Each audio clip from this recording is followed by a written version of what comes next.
మనీని ఏదైనా బిజినెస్‌లో ఇన్వెస్ట్‌మెంట్ చెయ్యాలంటే, ఎందులో పెడితే రిజల్ట్స్ బాగా వస్తుంది? ఎందులో పెట్టినా రాదు. సింపుల్ ఆన్సర్ ఈజ్ ఎందులో పెట్టినా రాదు. బిజినెస్‌లో ఇన్వెస్ట్ చేయటం అంటే దానికి లోపల 2 రకాలండి. ఒకటి మీరు చేస్తున్న బిజినెస్‌లో ఇన్వెస్ట్ చేయడం అనేది ఒక రకం. లేదా ఇంకోళ్ళెవరో చేస్తున్న బిజినెస్‌లో మీరు ఇన్వెస్ట్ చేయడం అనేది ఒక రకం. మీరు ఆల్రెడీ చేస్తున్న బిజినెస్‌లో ఇన్వెస్ట్ చేస్తే గనక, మీరు ఆల్రెడీ చేస్తున్న బిజినెస్‌లో ఇన్వెస్ట్ చేస్తే గనక, అది మీ కంట్రోల్‌లో ఉన్న బిజినెస్, మీ కంట్రోల్‌లో ఉన్న డబ్బులు, మీ కంట్రోల్‌లో ఎటు పోతున్నాయి, ఎటు వస్తున్నాయి అనేది మీ కంట్రోల్‌లో ఉంటుంది. కాబట్టి అదొక బెటర్ మార్గం. అలా కాకుండా ఇంకోళ్ళెవరో చేస్తున్న బిజినెస్‌లో మీరు ఇన్వెస్ట్ చేస్తున్నారంటే, మీరు ఏ కండిషన్‌లో ఇన్వెస్ట్ చేస్తున్నారు? వాళ్ళు ఏ కండిషన్‌లో తీసుకుంటున్నారు? వాళ్ళిచ్చే రిటర్న్స్ ఎంత? ఆ రిటర్న్స్ మీకు వచ్చేటటువంటి అవకాశాలు ఎంత? ఎంతవరకు మీకు అవకాశాలున్నాయి రిటర్న్ రావడానికి? రిటర్న్ రాకపోవడానికి అవకాశాలున్నాయి? రిస్క్ పర్సెంటేజ్ ఎంత? గెయిన్ పర్సెంటేజ్ ఎంత? మీకొచ్చే పర్సెంటేజ్ ఎంత? పోయే పర్సెంటేజ్ ఎంత? రాకపోతే మీరేమైనా చేయగలరా? అది రాకపోతే మీ జీవితంలో వచ్చే అనూహ్యమైన మార్పులేంటి? మీరు ఎంతవరకు తట్టుకోగలరా పోతే గనక డబ్బు? వగైరా వగైరా విషయాలన్నిటిని కూడా పరిగణనలోకి తీసుకోవాల్సి ఉంటుంది. అంతేగాని ఏదో బిజినెస్‌లో ఇన్వెస్ట్ చేయటం అంటే, ఇప్పుడు మీరు చూడండి, ఇప్పుడు ఇవాళ రోజున 99% ఆఫ్ ద బిజినెస్‌లు ఏవైతే జస్ట్ ఆదివారం, బుధవారం మధ్యలో ఆదివారం పెట్టి బుధవారం తీసేసారన్న టైప్ అనమాట. సో, అట్లా ఒక 2, 3 రోజులు కూడా నడిపియకుండా, అంటే కొన్ని రోజులు 6 నెలలు, ఏడాది కూడా నడిపియకుండా బిజినెస్‌లు క్లోజ్ అయిపోతుంటాయి. ఆ బిజినెస్‌లు క్లోజ్ అయ్యే టయానికి పెట్టినవాడు విపరీతమైన నష్టాల్లోకి, విపరీతమైన అప్పుల పాలయ్యి, మొహం చాటేసి, అప్పులు తీర్చలేక, సంపాదించలేక, నానా రకాల సమస్యలతో బిజినెస్‌ని క్లోజ్ చేయడం జరుగుతుంది. కారణం ఏంటి అంటే, జనరల్‌గా ఇప్పుడు ఇవాళ రోజున ఉన్న హ్యూమన్ టెండెన్సీ, ఇందాకటి ప్రశ్నకి నేను చెప్పినట్టు గ్రీడ్ ఫ్యాక్టర్ ఏదైతే ఉందో అత్యాశ.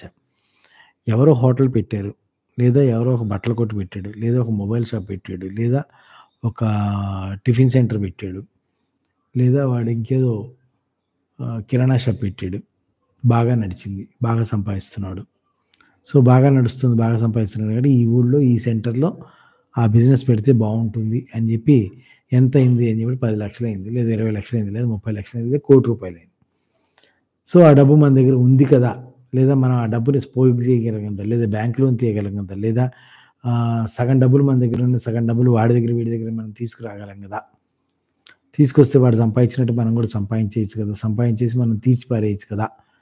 అనేటటువంటి, నా దృష్టిలో ఎదవ ప్లానింగ్ అంటారు దీన్ని. నా దృష్టిలో, నా మాటగా ఎదవ ప్లానింగ్ అంటారు. ఆ ఎదవ ప్లానింగ్ తోటి వాడిది 10,00,000 అవసరమైతే వాడు 5,00,000 వీడి దగ్గర ఉంటాయి. ఇంకో 5,00,000 ఇంట్లో బంగారం ఏమో, లేకపోతే వాడి దగ్గర, ఆ బాబాయ్ దగ్గరో, మావయ్య దగ్గరో, వాళ్ళ దగ్గర, వీళ్ళ దగ్గర, ఫ్రెండ్స్ దగ్గర, వాళ్ళ దగ్గర కూడా మొత్తానికి చేసి మొత్తానికి 10,00,000 పట్టుకొచ్చి పెడతాడు. ఈ 10,00,000 పట్టుకొచ్చి పెట్టిన తర్వాత అప్పుడు మనోడికి డింగ్ అని జ్ఞానోదయం కలిగేదేంటంటే, ఈ మొత్తం పెట్టుబడి సరిపోయింది సరే, మరి రన్నింగ్ క్యాపిటల్ కావాలి గదా! వర్కింగ్ క్యాపిటల్ కావాలి గదా! అంటే దానికో 2, 3 లక్షలు కావాలి గదా! అన్న జ్ఞానోదయం డింగ్ అని ఎలిగి, అప్పుడు మళ్ళా 2, 3 లక్షల కోసం ఇంకోసారి అటు ఇటు పరిగెత్తి, మొత్తానికి ఆ రెండోసారి పరిగెత్తేటప్పుడు ఎమర్జెన్సీ అవసరం ఉంటది కాబట్టి, అవతల వాడు చెప్పిన కండిషన్ కల్లా, అవతల వాడు చెప్పిన పర్సెంటేజ్ కల్లా ఒప్పుకుంటూ మనం అప్పులు తీసుకురావడం జరుగుతుంది. అప్పులు తీసుకురావడం జరిగిన తర్వాత బిజినెస్ అనేది చాలామందికి, ఎస్పెషల్లీ ఒకప్పటిదాకా ఉద్యోగం చేస్తూ, లేదా ఉద్యోగస్తుల మెంటాలిటీతో ఉంటూ, లేదా ఉద్యోగస్తుల ఫ్యామిలీ నుంచి వచ్చినవాడు, లేదా ఉద్యోగస్తుడు గనుక ఏ విధంగా అయితే నెల తిరిగేసరికి నెల ఫస్ట్ కల్లా సంపాదన ఎట్లయితే వస్తుందో, నెల ఫస్ట్ కల్లా జీతం ఎలాగైతే వస్తుందో, అలాగే వ్యాపారంలో కూడా ఫస్ట్‌కొచ్చేసరికి బోలెడన్ని డబ్బులొస్తాయని చెప్పి భ్రమించి, ఆ భ్రమలో బిజినెస్ స్టార్ట్ చేసి, బిజినెస్ ఇన్వెస్ట్ చేసి, అది అనుకున్నట్టుగా జరగట్లేదు, మనకు ప్రతి నెల ఫస్ట్ కల్లా జీతం వచ్చినట్టుగా డబ్బులు రావురా, డబ్బులు రావాలంటే దానికి వేరే ప్రాసెస్ ఉంటది. దానికి వేరే ప్రాసెస్‌లో మనం పని చేయాల్సి ఉంటది.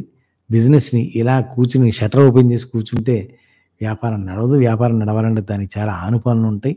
ప్రతి వ్యాపారానికి కొన్ని టెక్నిక్స్, స్ట్రాటజీస్, కొన్ని కాస్ట్ కటింగ్ స్ట్రాటజీస్ ఉంటాయి. కొన్ని హై కాస్ట్ సెల్లింగ్ స్ట్రాటజీస్ ఉంటాయి. కస్టమర్‌ని అట్రాక్టింగ్ స్ట్రాటజీస్ ఉంటాయి. కస్టమర్‌ని కంట్రోలింగ్ స్ట్రాటజీస్ ఉంటాయి. ఇలా ప్రతి విషయంలో కూడా, ప్రతి బిజినెస్ కూడా రకరకాల స్ట్రాటజీస్ ఉంటాయని చెప్పి మనవాడికి తెలిసేసరికి, ఈ బిజినెస్‌లో మొదట్లో 5,00,000తో మొదలైన అప్పు ఇంకో 15,00,000, 20,00,000 అప్పు దాకా తేలి, అప్పటికి ఇక బిజినెస్ నా వల్ల కాదు, నేను చేయలేనన్న జ్ఞానోదయం కలిగి, ఆ రోజున బిజినెస్ ముయ్యలేక, కంటిన్యూ చేయలేక, ఆరిపోతూ తన కుటుంబాన్ని రోడ్డు మీదకి, భార్య పిల్లల్ని కూడా రోడ్డు మీదకి తెస్తున్న వ్యక్తులు ఎందరో మనకి ఇవాళ కనపడతారు సమాజంలో. వీళ్ళందరూ కూడా ఏంటంటే ప్రాపర్ హోంవర్క్ చేయకుండా రంగంలో దిగిన వాళ్ళే. అంటే ఏంటంటే ఈత కొట్టడం సరిగ్గా నేర్చుకోకుండా నీళ్ళలో డైరెక్ట్‌గా దూకేసిన వాళ్ళే. వీళ్ళు దూకితే బానే ఉంటది. వీళ్ళు భార్య పిల్లల్ని కూడా లాగి వాళ్ళతో సహా దూకుతారనమాట. అప్పుడు వీళ్ళు ఒక స్టేజ్‌లో వీళ్ళని వీళ్ళు కాపాడుకోవాలో అర్థం కాదు. భార్య పిల్లల్ని కాపాడాలో అర్థం కాదు. అందరూ కలిసి మునగాలో అర్థం కాదు. మొత్తం మీద అందరితో కలిసి బయటికి ఎట్లా రావాలో అంతకంటే అర్థం కాదు. స్వాతి గారు, బిజినెస్‌లో ఇన్వెస్ట్‌మెంట్ అనేది మీరు అడిగినంత సింపుల్ క్వెషన్ కాదండి. కొంచెం జాగ్రత్తగా వర్కౌట్ చేసి, ప్లాన్ ఔట్ చేసి చేయాల్సిన విషయం.